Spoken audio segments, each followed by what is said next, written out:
नमस्ते. कविता तिच्या खोलीत मोबाईलवर तोच फोटो बघत होती. तिचा हात थरथरत होता. मनोजची यात नक्कीच काहीतरी चाल असू शकते हे तिला माहीत होतं. हा फोटो खोटा निघावा असं तिच्या मनाला वाटत होतं. पण खरा निघाला तर, हा विचार करून तिच्या डोळ्यातून पाणी वाहत होते.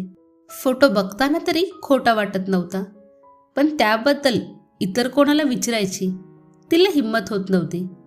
तिच्या मनामध्ये नको नको ते विचार येऊ लागले. जर ती खरंच त्याच्या आयुष्यात परत आली असेल तर ते त्यांचं पहिलं प्रेम आहे. त्यात तडजोडीने केलेलं लग्न. नाही नाही, ते तसे नाही आहेत. माझ्याशी कधीच चुकीचे वागायचे नाहीत. पण जर तीच त्यांना फूस लावत असेल तर, हा सगळा विचार करून ती ढसाढसा रडायला लागली. आपल्या नशिबावरही तिला आता राग येत होता की पुन्हा पुन्हा आपल्याशीच का खेळ खेळतोय. तेव्हाच खालून जानकीताईंनी हाक मारली, कविता. पण रडत असताना तिला तो आवाज ऐकू आला नाही. अनेकदा हाका मारूनही तिला ऐकू आल्या नाहीत.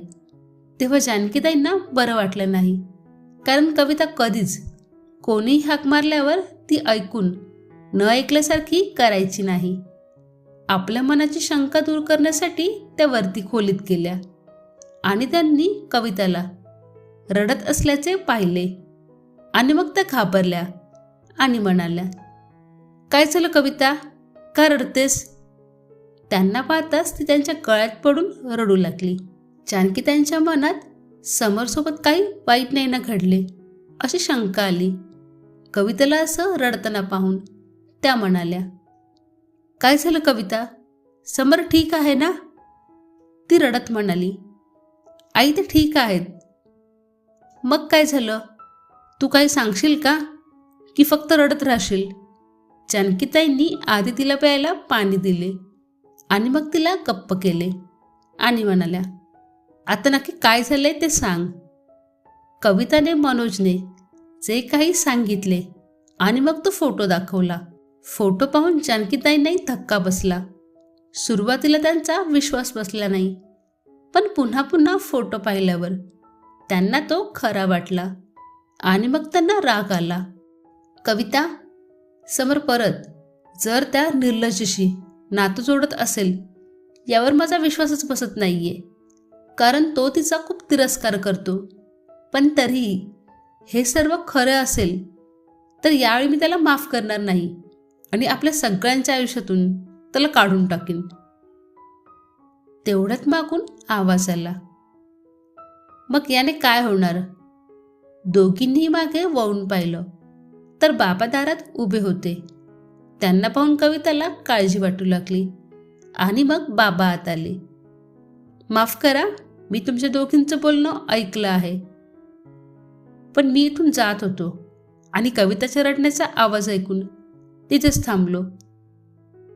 ते सगळं ठीक आहे, पण समरचा नालायकपणा कळूनही तुम्ही विचारता यातून काय होणार?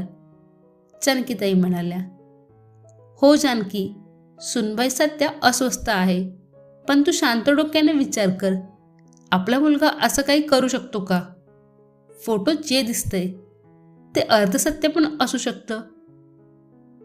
मग यात काय करायचं? त्याला त्याचं स्वतःचं आणि कविताचं आयुष्य उद्ध्वस्त करू द्यायचं का? जानकीताई चिडून म्हणाल्या, नाही, तू काही करू नकोस, कारण त्याला घरातून किंवा सुनेच्या आयुष्यातून काढून टाकलं तर नुकसान फक्त आपल्या सुनेचंच होईल. जानकीताईंचा राग तोपर्यंत शांत झाला होता आणि त्या म्हणाल्या, मी असं रागात म्हणाले, तुम्ही सांगा मग त्याला वठणीवर आणण्यासाठी काय करावं? जानकीताई म्हणाल्या, तू काही करू नको, जे काही करायचं आहे ते सुनबाई करेल. तेव्हा बाबा कविताकडे बघून म्हणाले, कविता, तू स्वतः समरशी याविषयी बोल. हा तुमच्या दोघांमधला विषय आहे. न घाबरता धीटपणे किंवा तुला योग्य वाटेल त्या पद्धतीने विचार, पण इतर कोणाशी इकडे तिकडे चर्चा करण्यापेक्षा समरलाच हे विचार. फक्त लक्षात ठेव, आम्ही तुझ्या सोबत आहोत.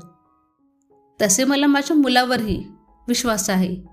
या फोटोचे सत्य काही वेगळेच असेल, जे तुला कळेल त्याच्याशी बोलल्यानंतरच, बाबा म्हणाले.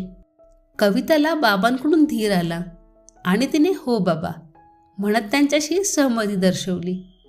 जानकीताईंनी तिच्या डोक्याला हात लावला आणि म्हणाल्या, कविता, मला वाटतं तू शहरात जायची तयारी कर. तू पॅकिंग कर आणि मी तुला पाठवण्याची व्यवस्था करते. तेव्हा तन्मय रडायला लागला. आधी त्याच्याकडे बघ, असे म्हणत बाबा खोलीतून निघून गेले. दुसऱ्या दिवशी कविता तयार होते आणि तिच्या सासू सासऱ्यांचा आशीर्वाद घेते आणि आपल्या मुलासह बाहेर जाऊ लागते. तेव्हा समर दारात उभा राहतो.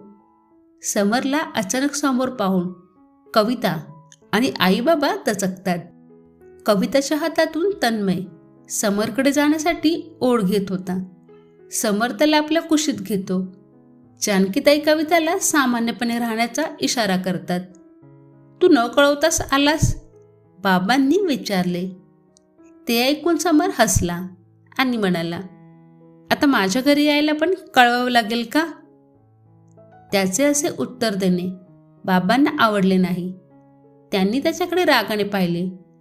तेव्हा समरने तन्मयला त्याच्या आईच्या स्वाधीन करून बाबांच्या पाया पडला आणि त्यांना मिठी मारली आणि म्हणाला, सॉरी बाबा, मला तुमची आठवण येत होती म्हणून मी अचानक आलो. वाटलं तुम्हाला सरप्राईज द्यावं.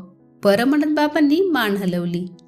त्यानंतर त्याने आईच्या पायांना स्पर्श केला आणि मग त्याचं लक्ष कविताकडे गेलं.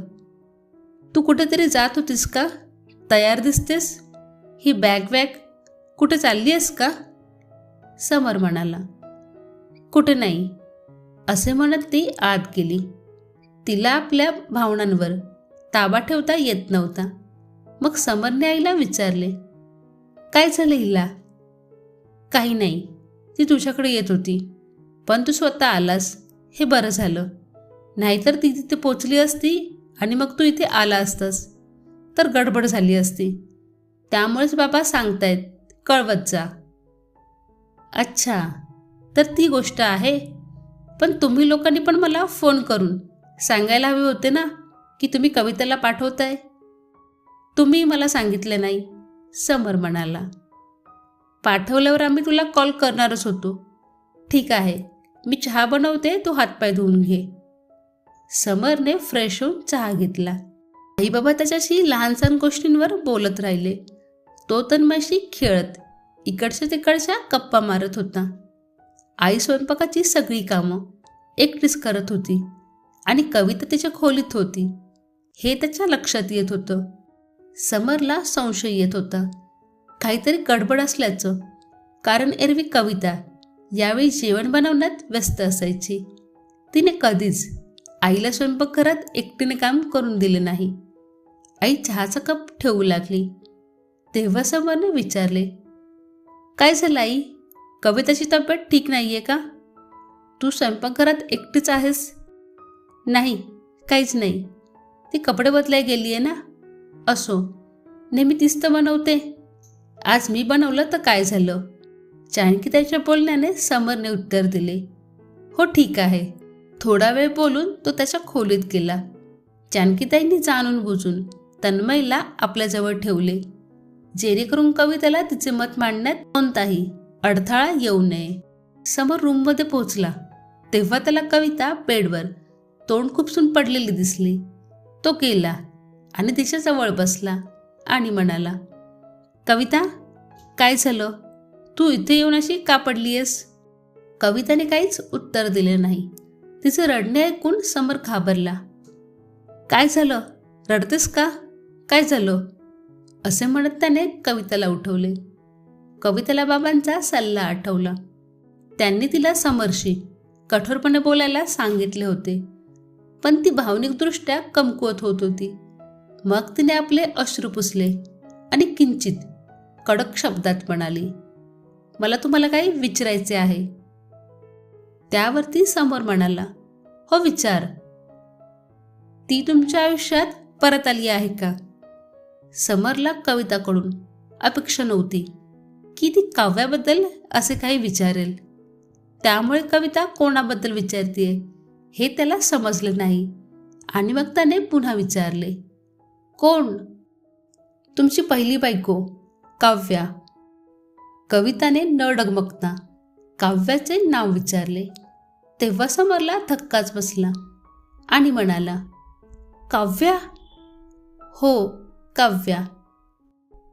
यावेळी कविता जराशा रागाने भरलेल्या स्वरात बोलली आणि दोघेही काही वेळ गप्पपणे एकमेकांकडे बघत राहिले.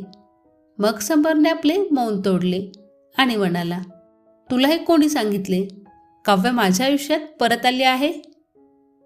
कोणी पण बोलले असेल, मला फक्त खरं काय आहे ते जाणून घ्यायचे. ती माझ्या माघारी तुम्हाला भेटायला येते का? समरला वाटलं काव्य घरी आल्याची माहिती कोणीतरी दिली असावी.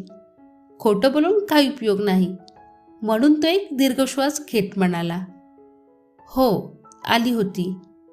हे ऐकून कविता पुन्हा रडायला लागली आणि समरने तिला गप्प करण्यासाठी हात पुढे केला, जो तिने झटकून टाकला.